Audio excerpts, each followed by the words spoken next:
നവീൻ ബാബുവിന്റെ യാത്രയപ്പ് പരിപാടി ചിത്രീകരിച്ച ദൃശ്യങ്ങൾ പി ദിവ്യ കൈപ്പറ്റിയെന്ന് പ്രാദേശിക ചാനലായ കണ്ണൂർ വിഷൻ പ്രതിനിധികൾ ലാൻഡ് റവന്യൂ ജോയിന്റ് കമ്മീഷണർക്ക് മൊഴി നൽകിയെന്ന് മന്ത്രി കെ രാജൻ നിയമസഭയെ രേഖാമൂലം അറിയിച്ചു. യാത്രയപ്പ് പരിപാടി ചിത്രീകരിക്കാൻ പി ദിവ്യ ആവശ്യപ്പെട്ടുവെന്നും മൊഴി നൽകിയെന്നും മന്ത്രി നിയമസഭയിൽ. Thiruvanchoor Radhakrishnan, AP Anilkumar, IC Balakrishnan, Sajeev Joseph എന്നിവരുടെ ചോദ്യത്തിന് മറുപടി നൽകി. അന്വേഷണ റിപ്പോർട്ട് പരിശോധിച്ചതിൽ കണ്ണൂർ ADM ആയിരുന്ന നവീൻ ബാബുവിന്റെ യാത്രയപ്പ് ചടങ്ങ് ചിത്രീകരിക്കാൻ കണ്ണൂർ കളക്ടറേറ്റിൽ നിന്നും ആരെയും ചുമതലപ്പെടുത്തിയിരുന്നില്ല. നവീൻ ബാബുവിന്റെ യാത്രയപ്പ് അനൌദ്യോഗികമായ ചടങ്ങ് മാത്രമായിരുന്നു.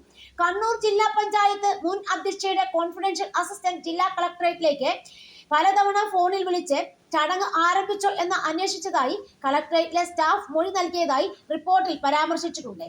നവീൻ ബാബു കൈക്കൂലി വാങ്ങിയത് സംബന്ധിച്ച് യാതൊരു തെളിവും ലഭ്യമായിട്ടില്ല. പെട്രോൾ പമ്പിന് അനുമതി നൽകുന്നതായി ബന്ധപ്പെട്ട ഫയലുകളിൽ അകാരണമായി യാതൊരു കാലതാമസവും ഉണ്ടായിട്ടില്ലെന്നും പരിശോധനയിൽ കണ്ടെത്തി. Land revenue joint commission report അടിസ്ഥാനത്തിൽ വകുപ്പ് തലത്തിലുള്ള അന്വേഷണ നടപടികൾ അവസാനിപ്പിക്കുവാൻ തീരുമാനിച്ചു. ക്രിമിനൽ കേസിൽ നടന്നുവരുന്ന അന്വേഷണത്തിന് ഫയലിലെ രേഖകൾ അന്വേഷണ ഉദ്യോഗസ്ഥൻ ആവശ്യപ്പെടുകയാണെങ്കിൽ നൽകുവാനും ഉത്തരവായിട്ടുണ്ടെന്ന് KK Rama, PC Viswanath, M Vincent, Chandy Oommen എന്നിവർക്ക് മന്ത്രി മറുപടി നൽകി.